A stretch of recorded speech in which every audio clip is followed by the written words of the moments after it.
In the book, The Power of Moments by Chip and Dan Heath, they talk about how small yet meaningful moments create connection, deeper connection, with people, places, organizations, and experiences. With this, I had to reflect on moments that I've had as a higher education professional and how these moments have influenced my path as a higher education professional.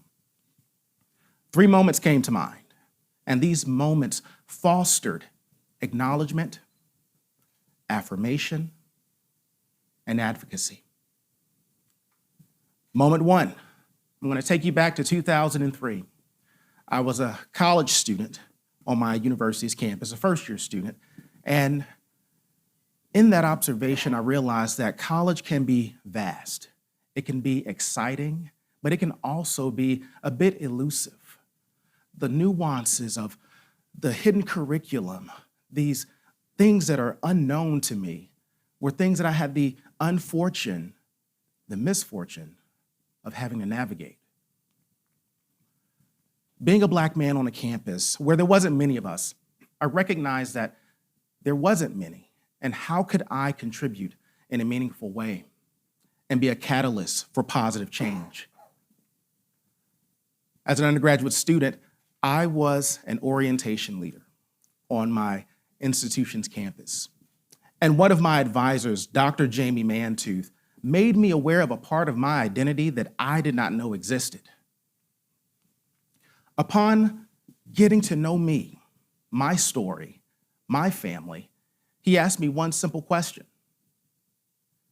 Does any of your family have any college experience? Well, I replied with, my parents have some 2-year college experience, but unfortunately, life got in the way and they were unable to finish. Whoa, James, that makes you a first-generation college student. My reply was, yeah, okay. He was like, no, that's a big deal, and you should take pride in that. One of the few times outside of the rich connection and pride in my Black heritage that I was told that my difference is a point of pride, not a deficit. That interaction, it stuck with me. That acknowledgement of my first-gen identity served as a moment for me to understand a layer of me. And it was not until my graduate school years that I was able to really understand what being first-gen meant, and that this is a population that really needs to be supported. I began to embrace the unique intersection of being both Black and first-gen, and taking pride that I could be the first one in my family to earn a college degree. I remained connected with Jamie and continued to support my growth and my career. He and the great folks in the first-year experience office played a huge part in my life, and they helped convince this kid from the west side of Birmingham, Alabama, also known as Inslee, that he could succeed in college even when I thought that I could not. My takeaway from this moment is that they acknowledged my strengths, and I hoped to pay it forward for another student that needed the same. Moment 2. In reflecting on the impact of these seemingly small moments, a moment of affirmation came to me when I least expected it from a student. Early in my career, I considered leaving higher education. I was in a professional position where I inquired about more opportunity. Not more money, just more opportunity. And I was told, I like you where you are. I was craving more. I knew that I could do more, but I wasn't given a shot. As I continued to spin my wheels, I grappled with the idea that maybe this is as far as I can go. I began to believe the negative thoughts. And as these thoughts became stronger, I began to reflect and regret my career. Then another moment came to me in the form of an email. The email starts with, "Mr. Winfield, you more than likely don't remember me. I am writing this email to thank you for a brief moment we shared and its future impact." Wow, I read this and proceeded to read this letter even further, and I remembered this student.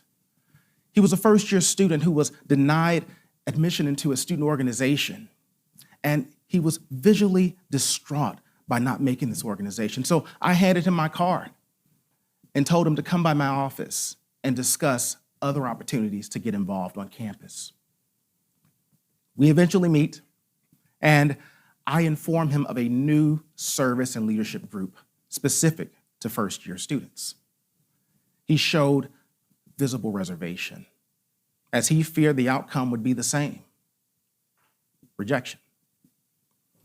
But I could look at this student, his disposition, how he carried himself, and I could recognize that he had what it took to be successful both in and out of the classroom.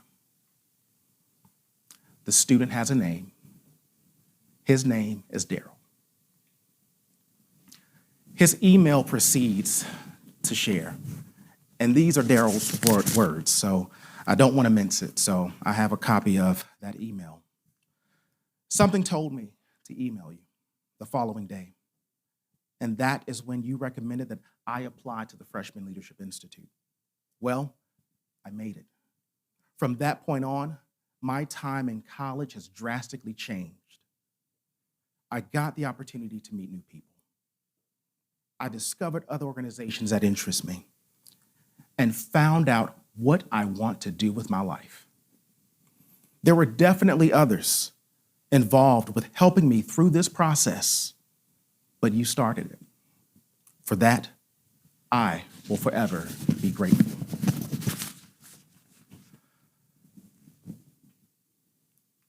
That's what this work is about. Helping a student, being a part of their journey when they least expect it. Me knowing that I helped him really affirmed me and helped me to know that I could do something in this field. Something else that I did not know about me and Daryl is that we shared an identity. Aside from the obvious of both being Black men, we were also both first-generation college students. That intersection did not go unnoticed. And that moment of connection was not about me. I was just happy that he found where he needed to be so that he could become who he needed to be. At a time where I was uncertain about my path and my work, Daryl's letter provided me with affirmation that I was doing the right work, and further motivated me to seek new opportunities and continue my calling of being an educator. Moment 3. During most job interviews, you're asked very standard questions. What's your greatest weakness? What's your greatest strength? If you were a fruit, what fruit would you be and why?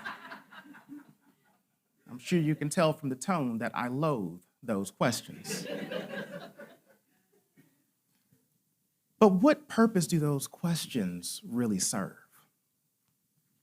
Thankfully, during an interview for a position I was really excited about, I was asked some really good questions. Questions to learn more about me, my abilities, and my ambitions. After giving my presentation on what I would bring to the organization and how to help college students succeed, the hiring supervisor, Dr. Dan Friedman, asked me this: "James, if there is one research question you would like to focus on, what would it be?" I sat with that question, gave it some serious thought, and replied with, I think I would go into understanding the experiences of first-generation college students. He was intrigued I was intrigued.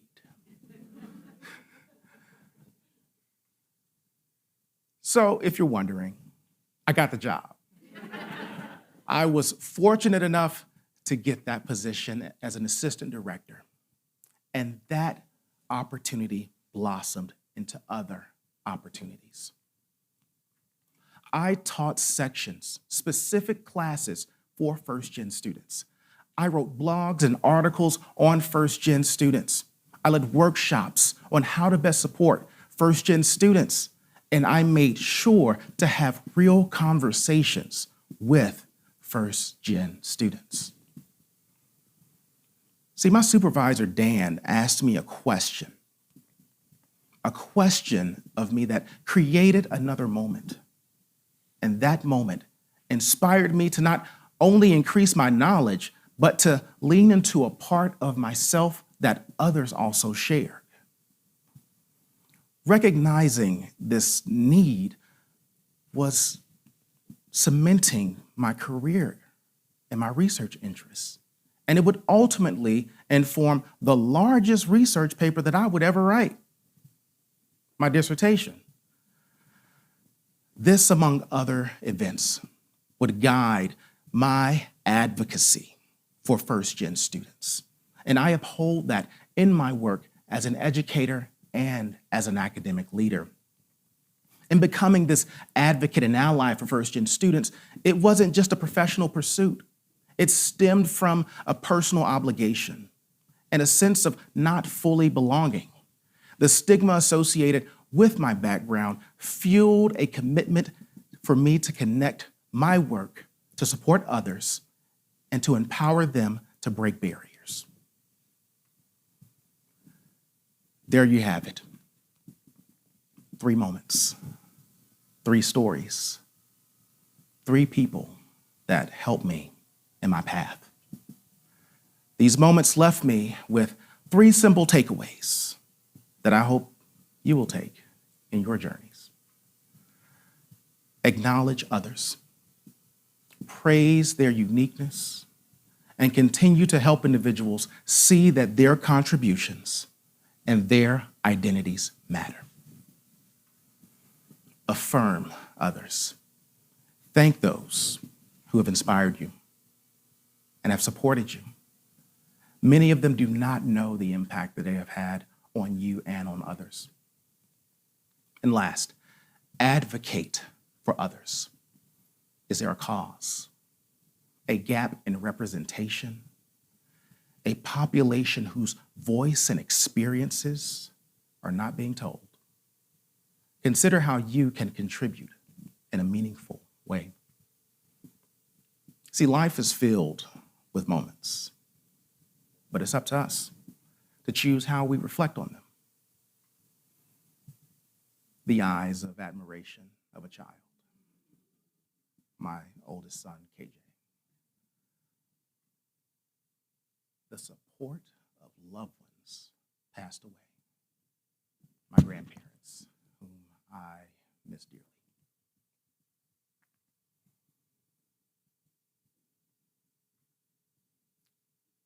Immortalize those moments. Immortalize them. Because if you don't, who else will? As I close, I am reminded of a quote by Cesare Pavese. We do not remember days. We remember moments. Thank you.